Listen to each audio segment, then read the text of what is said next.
Γεια σας φίλοι μου, εύχομαι να είστε όλοι καλά. Βρίσκομαι στην εκκλησία της Παναγίας στο χωριό Εφιά, 38 χιλιόμετρα έξω από το Ηράκλειο Κρήτης. Σε αυτή την εκκλησία όπου ο Άγιος Ευμένιος Αριδάκης άναβε τα καντήλια και εδώ υπάρχει θαυματουργή εικόνα της Παναγίας και μια μέρα ίδια η Παναγία του παρουσιάστηκε ντυμένη στα μαύρα και του είπε ότι εσύ θα γίνεις ιερεύς.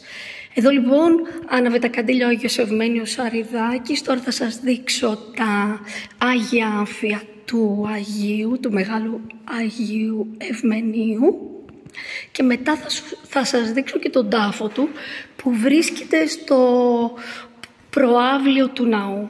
Λοιπόν, εδώ είναι τα άμφια του Αγίου, τα Άγια Άμφια του Αγίου.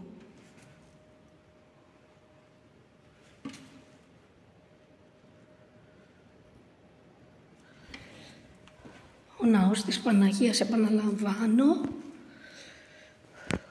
ο Άγιος Ευμένιος. Πολύ θαυματουργό εκκλησάκι, έχει παρουσιαστεί η ίδια η Παναγία εδώ είναι η θαυματουργή εικόνα της Παναγίας.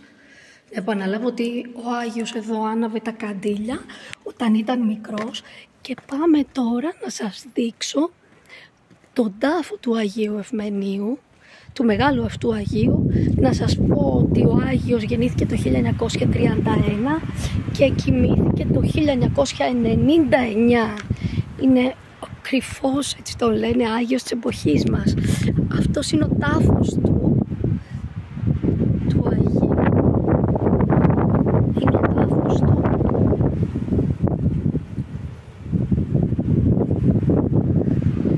Και εδώ γίνονται αμέτρητα θαύματα. Να σας το δείξω τον τάφο και από μπροστά. Έτσι. Τα λείψανα του θαυματουργού Αγίου Ευμενίου βρίσκονται εδώ. Και εδώ είναι το κατηλάκι του Αγίου. Την ευχή του να έχουμε.